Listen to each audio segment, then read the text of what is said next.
Dolphins just now dancing and having fun. When you're up by 25 in the first half and you increase that lead to, eventually 50 points to end the game. By the way, the Dolphins won 70-20. What did you take away from that game, I guess, to start off? I mean, the Dolphins, they shocked pretty much the entire world here. I felt like the Dolphins were going to win, but I had no idea they were going to win by 50 points.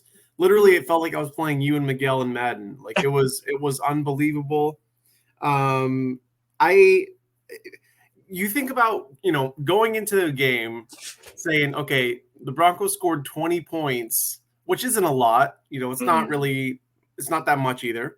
But, can we beat a team that scores 20 points? It's like, okay, yeah, we're going to have to put up a lot, but 70 points, it was unbelievable. Tua finished with a fantasy rating of 28.4, going 23 for 26, 309 yards and 4 touchdowns. No interceptions, keep in mind. He had an overall rating of 155.8, and Russell Wilson, on the other hand, he did have a pick. He had 23 completions for 38 attempts, 306 yards with the touchdown, of course.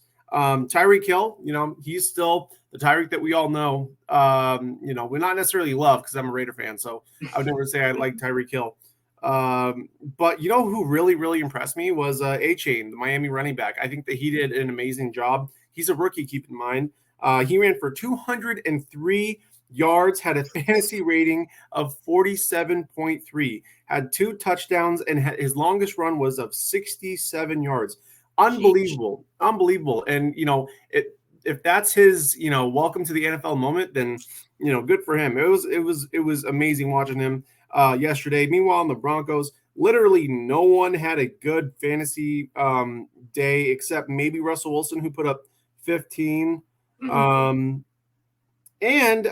Mims, the Broncos wide receiver, he had a fantasy rating of 13.6.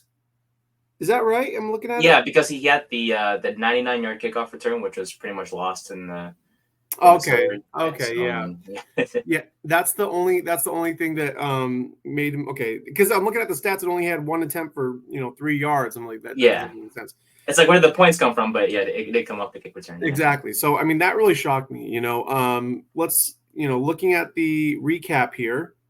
Miami would score 14 points in the first, 21 in the second, 14 in the third, and 21 in the fourth. Absolutely unbelievable. I mean, it's just a high-powered offense, and I think that with Tua, managing that offense right now, I mean, he's a arguably an MVP candidate. I never thought I would say that, but yeah, so it's going to be fun to watch from here on out.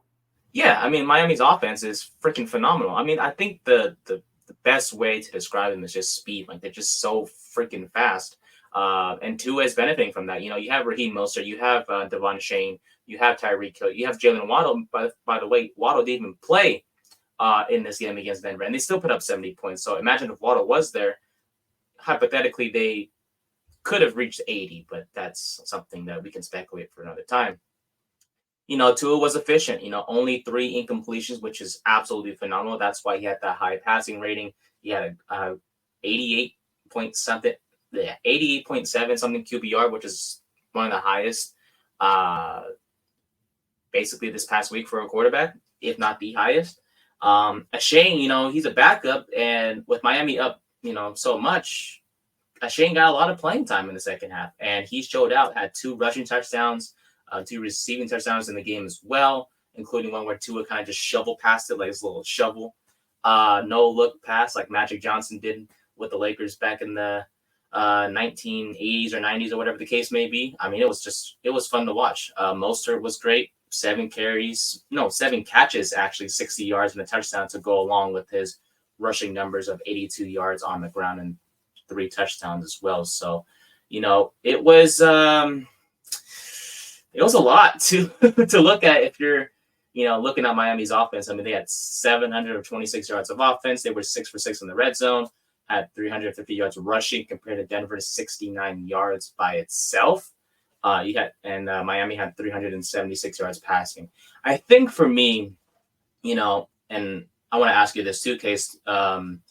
Miami is a legit contender in the AFC, I would say, for the Super Bowl as well. I mean, just because of how dangerous their offense can be. Plus, Jalen Ramsey isn't playing. Sure, we know of Xavier Howard and Eli Apple on the other side at the cornerback position, but we forgot that Jalen Ramsey signed with the Dolphins this offseason. And we forgot about that, right? So Ramsey's going to come back eventually. That's going to make the defense even more dangerous as it is.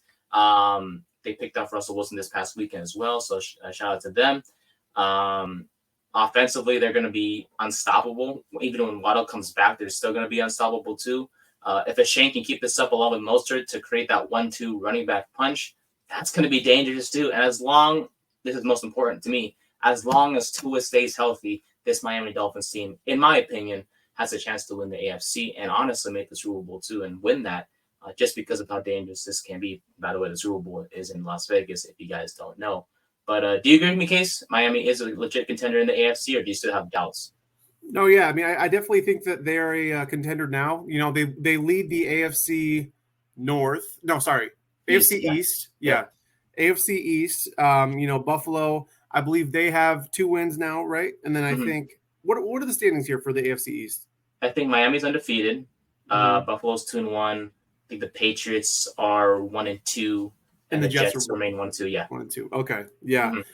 So yeah, I feel like they definitely have a chance to win the AFC East. We thought ahead of time that the Bills were going to be, winning the regular season, but evidently, so far, that's not the case. Tua has an MVP like start to the season with Tyreek Hill and Jalen Waddle, despite him being injured, and then you have A-Chain, and Raheem Mostert on offense. So I mean, really, you're filled to the brim with weapons here.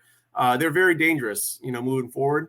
I would not be surprised if they made it to the Super Bowl. I really would not be surprised.